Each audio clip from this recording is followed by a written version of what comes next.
Me perdoem os que aqui falaram, mas há um debate muito precário sobre a anistia política. A anistia é uma bandeira muito séria e que precisa ser encarada com muita responsabilidade.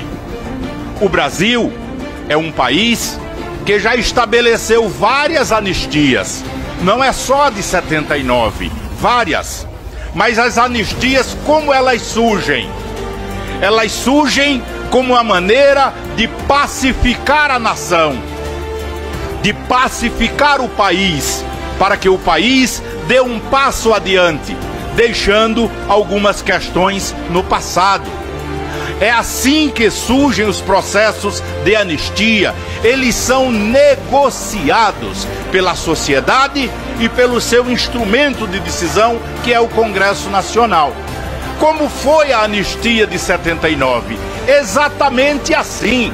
As forças democráticas que estavam nas ruas acabaram participando de um entendimento com os golpistas de plantão da época e o Brasil concedeu a anistia de 79, ainda hoje questionada em vários fóruns internacionais, porque não resgatou todas as investigações que eram necessárias do período anterior, como a série de desaparecidos políticos que existem até hoje. Mas a anistia foi aprovada pelo Congresso Nacional. Na sequência, o que veio?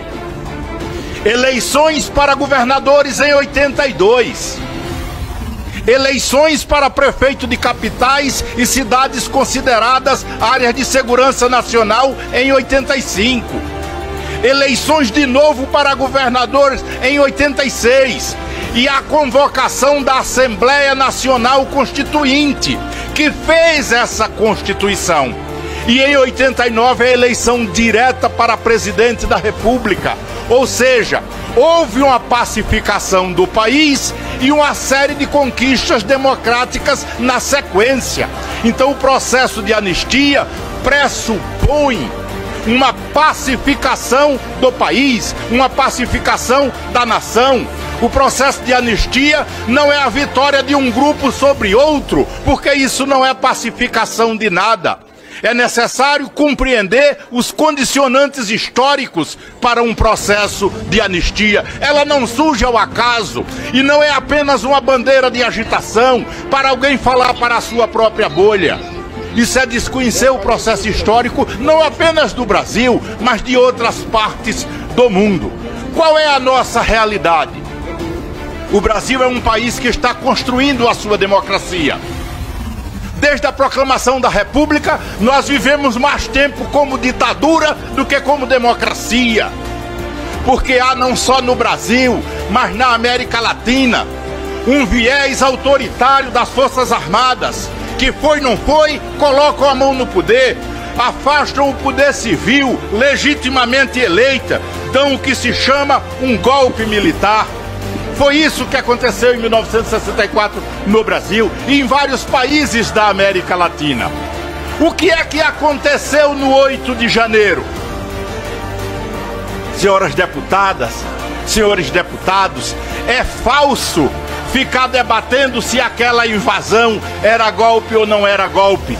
Era parte do golpe, é evidente. O que aconteceu? Um presidente autoritário venceu a eleição em um processo onde o próprio Supremo Tribunal Federal tomou várias decisões erradas, ao arrepio da Constituição, e tirou a candidatura do Lula da disputa presidencial. Todos sabemos disso, os senhores sabem, eu sei, a sociedade brasileira sabe.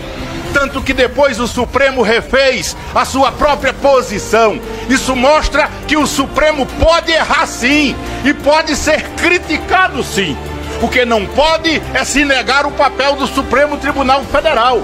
Porque se a democracia fica sem um instrumento, sem um poder que aprecia a constitucionalidade, onde nós vamos parar? Quem vai resolver? Onde as decisões serão tomadas?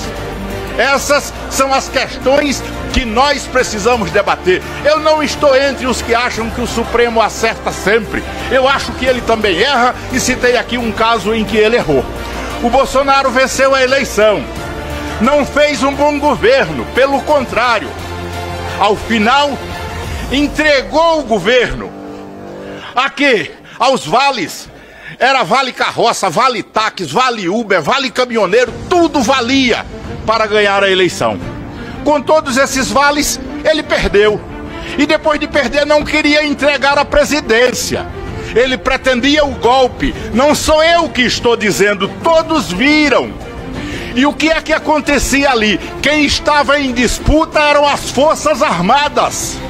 Porque para dar o golpe, o Bolsonaro precisava das Forças Armadas. E ele não estava conseguindo convencer o comando das Forças Armadas.